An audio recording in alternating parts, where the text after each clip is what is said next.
তুল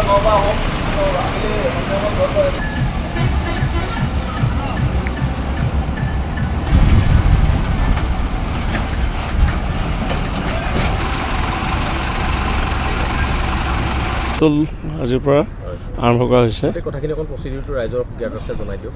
হয়, তুলৰ ইয়াতে তুলটোতো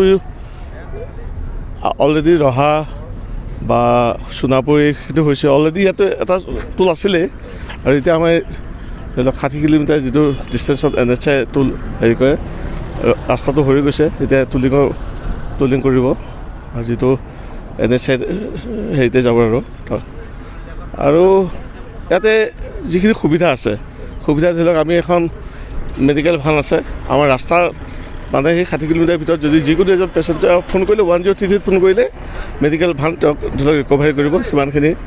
আৰু এখন পেট্ৰলিং ভান আছে, ৰাস্তাত জন্তু জানোৱাৰ যদি পৰি থাকে সেইটো উঠাব। কিছুমানক গাড়ী বেয়া হৈ গ'ল, তেওঁ যদি হেল্প বিচাৰে 103 ফোন কৰিলে তেওঁ গাড়ী গৈ পাব। কেন এটা আছে, গাড়ী চাড়ী ধৰি লওক পৰি আছে, ৰাস্তাত ডিষ্টাৰ্বেঞ্চ আছে, গাড়ীখন আঁতৰাই দিব লাগে। আমাৰ কেন আছে ইয়াতে, এইখিনি ফেচিলিটি আছে। টয়লেটো 60 কিলোমিটাৰ ভিতৰত পাই যাব গোটেইখিনি। তুলৰ পৰা ধৰি লওক মানে তুল লেংথটো যিটো আছে 60 কিলোমিটাৰ ভিতৰত পাই যাব। এইটো MB কনচৰ্টিয়াম, গুৱাহাটীৰ প্ৰতিষ্ঠান, আমাৰ অসমৰ প্ৰতিষ্ঠান হয়। MB consortium. আৰু আপোনাৰ কিছু বছৰ ধৰি বন্ধ হৈ আছিলে। বন্ধ হৈছে তেতিয়া কনষ্ট্ৰাকশ্যন পিৰিয়ড আছিল নহয়। কনষ্ট্ৰাকশ্যন পিৰিয়ডত তুলিং কৰাটো নহয়, ধৰি লওক এতিয়া কনষ্ট্ৰাকশ্যনটো হৈ গৈছে অলৰেডি। আপোনালোকে গম পায় এইটো কনষ্ট্ৰাকশ্যন অলৰেডি হৈ গ'ল, 2-3 বছৰ হৈ গৈছে। ইয়াৰ পিছতে এতিয়া তুলিং ষ্টাৰ্ট হৈছে আৰু এটা 20 কিলোমিটাৰ এৰিয়াৰ ভিতৰত এটা হেৰি থাকে। 20 কিলোমিটাৰ এইটো আচলতে লোকেল পাব্লিকৰ কাৰণে। যিসকল লোকেল ধৰি লওক লাইট ভেহিকুল আছে, নিজৰ প্ৰাইভেট কাৰ আছে, তেওঁলোকে ইয়াত সৰুকৈ এটা মাচুল দি পেলাই মানে মান্থলি পাছ এটা ল'ব লাগে। সেই মান্থটো পাছ ল'লে ধৰি লওক তেওঁলোকৰ অহা যোৱাত সুবিধা হয়। মান্থলি 340 ইয়াত মাৰা হৈ আছে, কিমান আছে এইটো চাই ল'লে আপোনাক পাই যাব। 340 আছে, 340।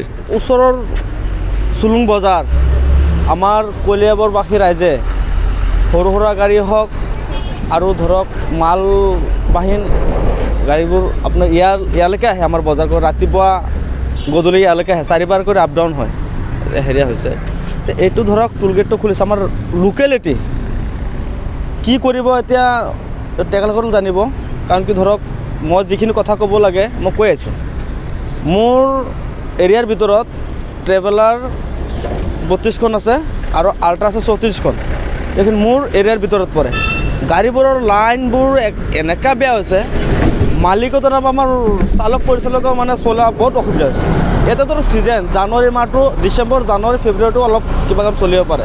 পৰৱৰ্তী যোনটো পৰ্যায়ত আছে সেইটোতো মানে দিন বিখ্যাত তন ৰখা যোনটো কয় তেনেকৈ চলি থাকে আমাৰ চালক পৰিচালকবিলাক বা মালিক যিবোৰ মানে অনাৰ্ছবিলাক আছে তেখেতসকলে। কাৰণ একে গাড়ীৰ ক্ষেত্ৰতো একে বেয়া। তাৰ ভিতৰত এতিয়া খুলিছে টোল গেট, ৰাতিপুৱা গধূলি হৈ পেলাই 4 বাৰ 6 বাৰকৈ আপ ডাউন হ'ব এটা গাড়ী। তো সেইখিনি কি হেৰিয়া কৰিব, তো মই এটা আলোচনাটো কৰি থৈ আছোঁ যে আমাক লোকেল হেৰিটো কেনেকৈ কি কৰি দিব লাগিব। কৈছে যে আমি 3টা বজাত বহিম, আলোচনা কৰিম, আপোনালোকক কিবা এটা হেৰিয়া নিৰ্ধাৰণ কৰি আমি কালি ৰাতিপুৱা বোলে RC আৰু হেৰিটো লৈ আহিব, আমি ঠিক ঠাক কৰি দিম। কিন্তু এটা হেৰি আছে কি, এটা আমাৰ লোকেলটো গোটেইখিনি ফ্ৰী কৰি দিব লাগিব। টোল গেটৰ কাৰণে ভাড়া বৃদ্ধি হোৱাৰ সম্ভাৱনা আছে নেকি?